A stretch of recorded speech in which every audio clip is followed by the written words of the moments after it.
स्वामी प्रसाद मौर्य के भारतीय जनता पार्टी छोड़ने से, अपर्णा यादव के बीजेपी में शामिल हो जाने से उत्तर प्रदेश की सियासत के रंग तो बदले हैं। दल बदल की राजनीति को इस बार यूपी में जोर तो मिला है। इसी को लेकर फिलहाल तमाम राजनेता हैं जो लगातार अपनी राय रख रहे हैं। नमस्कार, आप देख रहे हैं नेक्स्ट 9 न्यूज नेशन। मैं हूं आपके साथ मेघा। इस खास रिपोर्ट में आपसे बात करेंगे उन तमाम बदलावों के बारे में जो यूपी की राजनीति में हुए हैं। आप सब जानते हैं स्वामी प्रसाद मौर्य का भारतीय जनता पार्टी से इस्तीफा दे देना और उसके बाद योगी आदित्यनाथ के खिलाफ बोलना अपने आप में बड़ी बात है। उसी के साथ अपर्णा यादव का समाजवादी पार्टी छोड़कर योगी आदित्यनाथ की तारीफों के पुल बांधते हुए बीजेपी में शामिल हो जाना अपने आप में बड़ी बात है। और इन बड़ी बातों को लेकर क्या कहते हैं उत्तर प्रदेश के कुंडा से विधायक एवं पूर्व मंत्री राजा भैया, इसी खास मुद्दे पर इस खास रिपोर्ट में हम आपसे बात करेंगे। फिलहाल आपको बता दें, जो सियासी माहौल यूपी में बना है, राजा भैया पूरी तरह से अकेले हो गए हैं। उनके चुनाव का जो पूरा कार्यभार है उनके दोनों बेटों ने संभाला है। दोनों बेटे पार्टी के तमाम नेताओं के साथ मिलकर, पार्टी के कार्यकर्ताओं के साथ मिलकर सुनिश्चित कर रहे हैं कि चुनावी मुद्दे क्या होंगे या प्रत्याशी कौन कौन से उतारे जाएंगे। फिलहाल राजा भैया ने अपने सारे पत्ते खोल कर नहीं रखे हैं, लेकिन यूपी में हो रही इस दल बदल की राजनीति को लेकर वो क्या कहते हैं। अपर्णा यादव से लेकर स्वामी प्रसाद मौर्य तक के चुनाव से ठीक पहले पार्टी बदलने पर राजा भैया क्या कहते हैं, ये हम आपको बताएंगे। और इसके साथ ही राजा भैया की इस बार यूपी विधानसभा चुनाव के मद्देनजर तैयारियां क्या हैं, उनकी पार्टी की तैयारियां क्या हैं, कितने सीटों पर इस बार चुनाव लड़ने वाली है राजा भैया की पार्टी, इनको लेकर उन्होंने क्या खास जानकारी दी, चलिए आपको सुनाते हैं, सुनिए जरा। उत्तर प्रदेश विधानसभा चुनाव को लेकर तमाम राजनीतिक दल जोड़ तोड़ में बिजी हैं। वहीं जनसत्ता दल लोकतांत्रिक पार्टी के राष्ट्रीय अध्यक्ष और प्रतापगढ़ के कुंडा के बाहुबली विधायक रघुराज प्रताप उर्फ राजा भैया ने इसी राजनीति को लेकर, गठबंधन को लेकर बड़ा बयान दे दिया है। आपको बता दें, स्वामी प्रसाद मौर्य के बीजेपी छोड़ देने के बाद, अपर्णा यादव के भारतीय जनता पार्टी में शामिल हो जाने के बाद ये दल बदल की सियासत लगातार चर्चे बटोर रही है। और इसी दल बदली राजनीति पर निशाना साधते हुए राजा भैया ने कहा, बड़े सौभाग्य से जनता के आशीर्वाद से विधानसभा की सदस्यता मिलती है।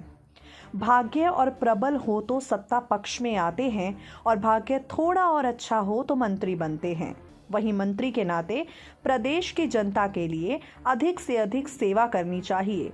लेकिन चुनाव के समय बड़ी संख्या के लोग दल बदल करते हैं। पार्टी बदलने वाले एक लाइन ही बोलते हैं, पार्टी अपने सिद्धांतों से भटक गई है, मुझको घुटन होने लगी है, अब यहाँ आकर खुली हवा में सांस ले रहा हूँ। राजा भैया ने कहा, जब जब चुनाव होता है तब तब दल बदल का दौर चलता है। जिसके विचार जिस पार्टी से मिले वो वहां जा सकता है।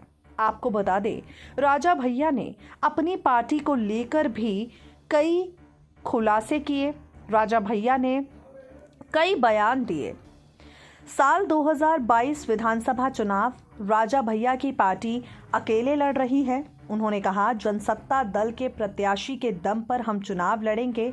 भाजपा और सपा समेत अन्य दलों के साथ गठबंधन की खबरों को राजा भैया ने सिरे से खारिज कर दिया।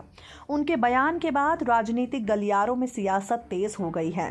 एक खास बातचीत में राजा भैया ने कहा, जिस भी विधानसभा क्षेत्र में अच्छे और मजबूत प्रत्याशी हैं, वहीं जनसत्ता दल प्रत्याशी उतार रही है। अभी तक सिर्फ 17 सीटों पर जनसत्ता दल ने प्रत्याशी घोषित किए हैं। अभी कई प्रत्याशियों को लेकर पार्टी में मंथन चल रहा है। जितने अच्छे प्रत्याशी मिलते जा रहे हैं, वहां के पार्टी पदाधिकारियों और जनता से राय लेकर प्रत्याशी घोषित होंगे। राजा भैया से सवाल किया गया कि आखिर आपकी पार्टी कितनी सीटों पर चुनाव लड़ेगी। उन्होंने कहा, अभी पार्टी कितनी सीटों पर प्रत्याशी उतारेगी ये कह पाना संभव है। जिस दिन आखिरी प्रत्याशी घोषित होगा उस दिन हम सीट की पूरी संख्या बता देंगे। जनसत्ता दल और प्रत्याशी अपने दम पर विधानसभा चुनाव लड़ेंगे। आपको बता दें, सियासत के अखाड़े में इस बार यूपी के बाहुबली नेता राजा भैया पूरी तरह से अकेले पड़ गए हैं। तमाम सियासी चालों के बीच कुंडा के विधायक अकेले पड़ चुके हैं। यूपी की सियासत में उनकी पार्टी जनसत्ता दल अलग थलग होती नजर आ रही है। उनके दल की बीजेपी से समझौते की उम्मीद खत्म हो चुकी है। राजा भैया ऐलान कर चुके हैं कि उनकी पार्टी सभी सीटों पर अकेले ही चुनाव लड़ेगी। इस बार राजा भैया के लिए मोर्चा उनके बेटों ने संभाल लिया है। राजा भैया के दोनों बेटे शिवराज प्रताप सिंह और बृजराज प्रताप सिंह अपने पिता के लिए प्रचार कर रहे हैं। जनसत्ता दल के कार्यकर्ताओं के साथ बैठकर उनको दिशा निर्देश भी दे रहे हैं।